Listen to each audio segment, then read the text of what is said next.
Hi, I'm Paul Carroll, technical writer for digital photo, and welcome to this Cameracraft video where we're going to be looking at some of the lenses for DSLRs. Now if you've just brought yourself one of these, then no doubt you've got a kit lens which offers a really versatile focal range from 18mm wide angle all the way through to a 55mm short telephoto, and that makes them great for general use photography. Good thing about DSLRs though is they're compatible with a vast range of other lenses, and all you need to do is whip off the kit lens and you've got access to all of these other optics which are actually better suited for particular styles of photography. In this video then, we're going to tell you how to take some cracking pics with your kit lens of those key photographic subjects that we're all interested in, landscapes and portraits. But we'll also take a closer look at some other lens options and demonstrate the advantages that they offer. So let's start by taking a look at portraiture.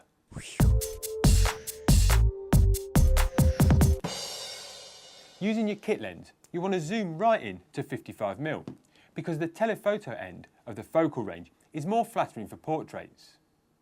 This is because shooting at 55mm, which is around 80mm equivalent in film camera terms, will ensure that the dimensions of your subject are kept in proportion, and the features won't suffer from the distortion that occurs when you're shooting at wider angles.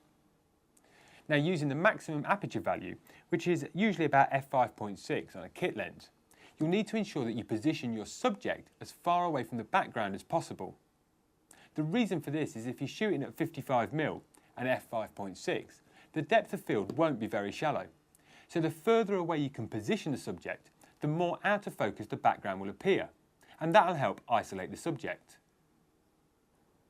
If you're going to do a lot of portraits and you're after a dedicated lens, then the 50mm f1.8 that we've got here is a good cheap option.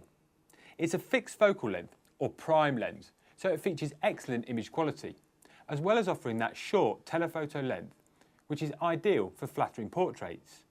But hang on, our kit lens offers a 55mm focal length, so where's the advantage? Well, it's all to do with those aperture settings.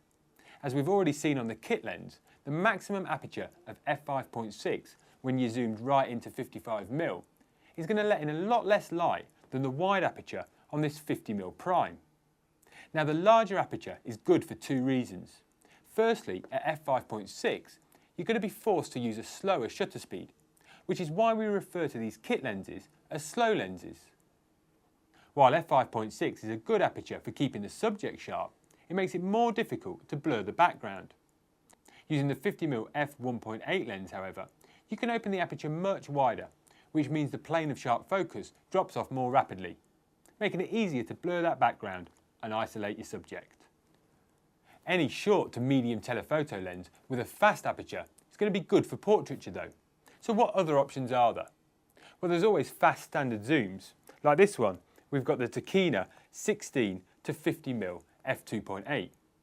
Now it offers a similar focal range as the kit lens that we looked at earlier, but the advantage of this is that it offers that fast aperture all the way through the focal range. The other option that you've got, which is perhaps a bit surprising, is macro lenses. Now these will double up as a close-up lens, but also a portrait lens too.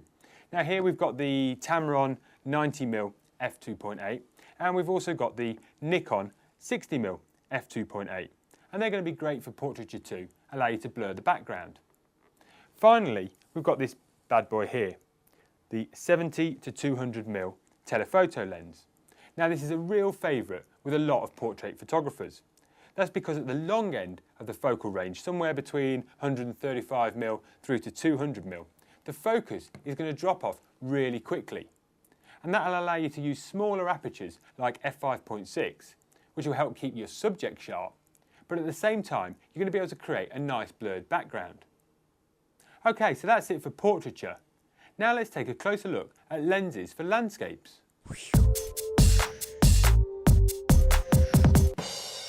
Now if you're going to try and tackle landscapes using one of these, a kit lens, you want to zoom out to the wide angle end of the focal range, 18mm, and that'll allow you to capture as much in the frame as possible, including that must-have foreground interest.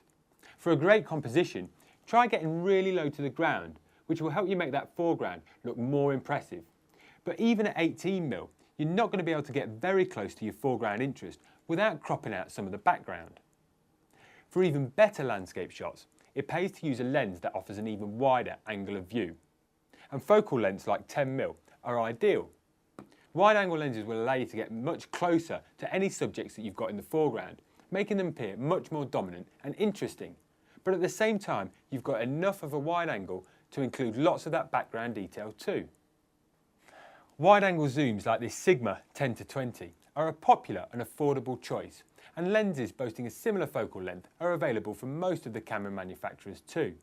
Now typically they don't offer fast apertures like the 50mm f1.8 lens we looked at earlier, but instead they offer a variable maximum aperture which makes them lighter and cheaper to manufacture.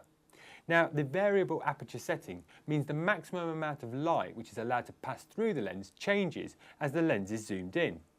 So at 10mm on a wide angle lens, typically the maximum aperture is f4, but when you zoom into 20mm that changes to f5.6. Now this is less important with wide angle zooms and landscape work than it is with portraiture, because generally you're going to want to shoot at small apertures like f22, which will help you maximise the depth of field and get both the foreground and the background in sharp focus. So there we go. I hope you've really enjoyed this camera craft video. When you're just starting out in photography, with the right techniques, some great portrait and landscape shots are definitely possible using one of these, a kit lens. But using a dedicated portrait or wide angle lens, you can take your photography to the next level and get even better shots. Okay, I'll see you next month where we're going to be talking about telephoto and macro lenses. See you then.